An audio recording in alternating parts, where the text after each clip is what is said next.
I'm Brittany Lewis with Forbes Breaking News. Senator Lindsey Graham commented on the war in Ukraine on the Senate floor Thursday. Graham chided those saying to end the war and give parts of Ukraine to Russia. The senator believes that line of thinking has, quote, lost the lessons of the last century. The South Carolina Republican echoed his support to the Ukrainian people and concluded that problems the U.S. is facing, such as inflation and border security, will not be solved if Russia is victorious in Ukraine. Listen in for Senator Graham's full remarks. So as we depart for our Memorial Day recess and the unofficial beginning of summer, and many of us in political life will go to events honoring Americans' fallen heroes who have died in service of our nation. Memorial Day is different than Veterans Day. Veterans Day, we celebrate all those who serve. Memorial Day, we have somber remembrance of those who failed to make it home. Hundreds of thousands of Americans, men and women from all different backgrounds, have died on foreign battlefields in the name of freedom and protecting our homeland. This is the one day that we set aside each year to remember them. And I will do my best to rededicate myself to being a better American, appreciating the freedoms I have and trying to find a way forward for our nation as a whole. So that's what this holiday week is about. But before we leave Washington, I want to make a few comments about the war in Ukraine. Our allies in Ukraine are fighting like tigers against a Russian invasion that is without foundation, that is illegal under international law, is one of the most brutal acts of war in the 21st century, maybe in any century.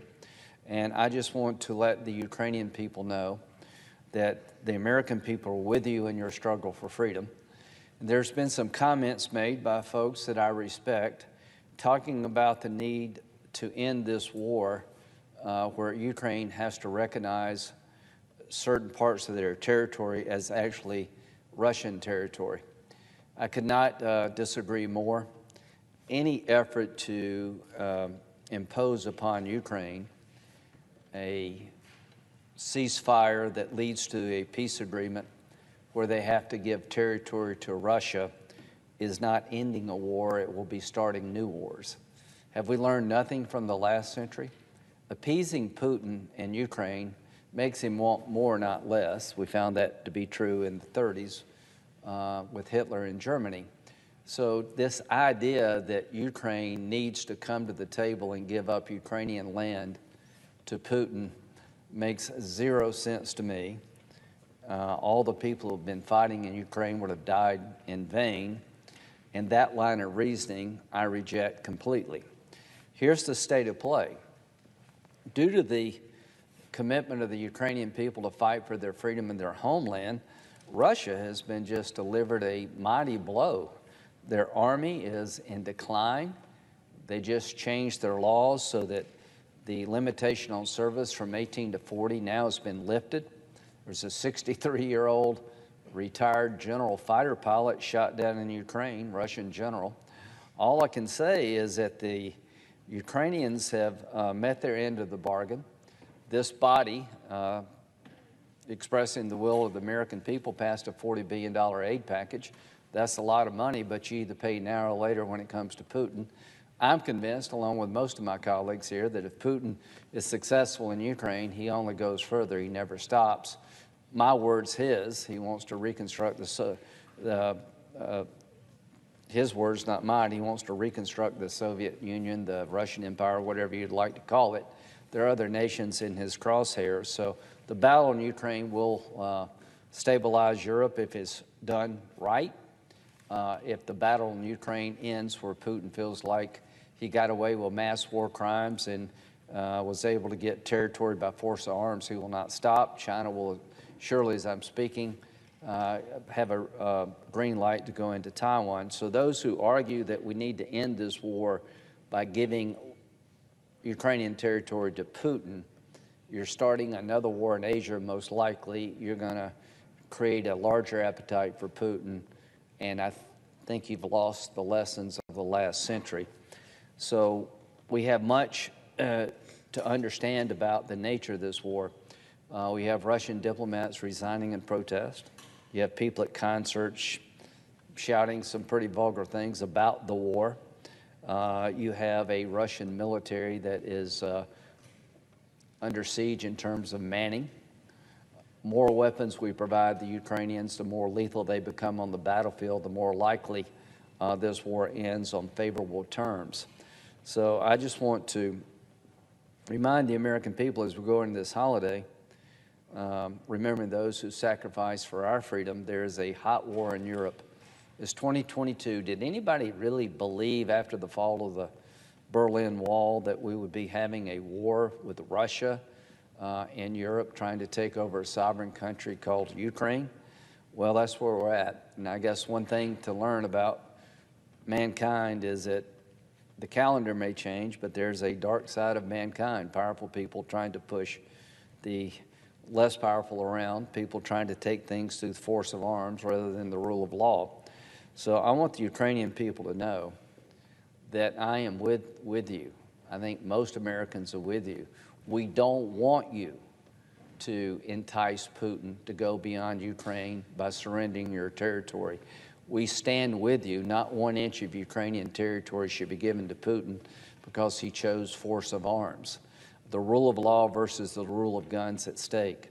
I'm hoping that we will send you more lethal weapons, not less, that will increase your capability to inflict pain on the Russian military. And I do believe that people in Russia are beginning to understand with Putin, they have very limited future.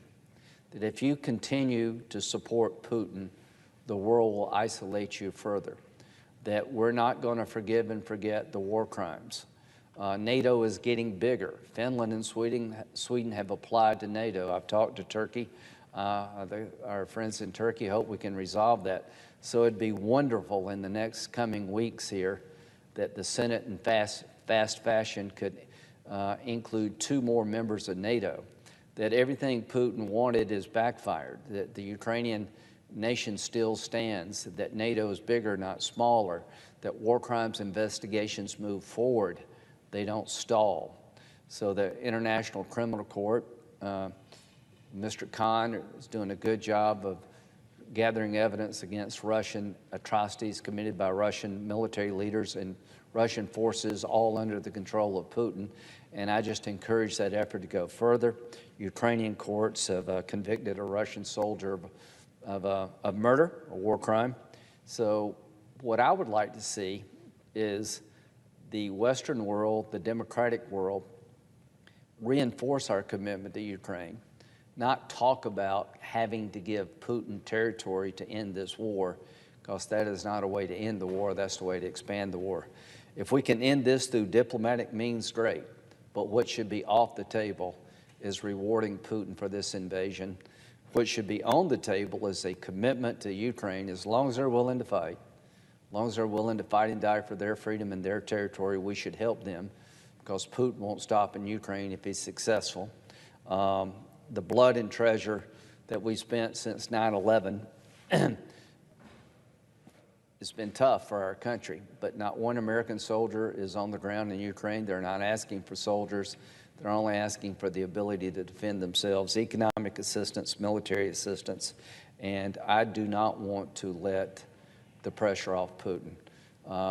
Senator Risch and Senator Menendez, the chairman, Senator Menendez of the Foreign Relations Committee, are considering marking up legislation urging the Biden administration to designate Russia a state sponsor of terrorism. So let's keep the pressure on Putin. Let's let the Russian people know that as long as Putin is your leader, you will be isolated from the international community. Your economy can't grow, and there are going to be more and more young Russians killed in this folly. I would urge the Russian people to change course here. Pick a new leader. The world will embrace Russia. Russia's a land of many talented people with a long, rich history. And I am hoping and praying that the freedom-loving world will not make the mistakes in the 2022 we made in 1932, that we made in 1937 and 1938, where we thought the way to end the war was to appease a brutal dictator. That is not the way to end the war. That's the way to continue wars and make them bigger. So as to me, I will do everything in my power to help the Ukrainian people. As a member of the United States Senate, I will do everything in my power to hold Putin accountable. I will do everything in my power working with Democratic and Republican colleagues to isolate Putin's Russia. This is a difficult time for the world. If he fails in Ukraine, if the Russian people rise up and change course, the world will be a lot better off. If he succeeds, God help us all, because the worst is yet to come. No problem here at home gets better by turning our back on Ukraine and not holding Putin accountable. Whatever problems we had at the border with inflation, gas prices, all the domestic violence here at home, none of those problems get better if Putin wins in Ukraine. And here's the good news for the American people. The Ukrainian people are not asking for our young men and women to fight and die in Ukraine. They're only asking for our help. They need arms, they need weapons, they need economic assistance. And if we'll continue to show our resolve, the Western world, Putin will lose and the people of Ukraine will win. Now is not the time to put on the table capitulation. So to everybody, I hope you have a safe Memorial Day. I look forward to coming back after the break, see if we can find a pathway forward on common sense gun reforms. And between now and then, let's keep the people of Ukraine in our prayers. Mr. President, I noticed the absence of quorum. Clerk will call the roll.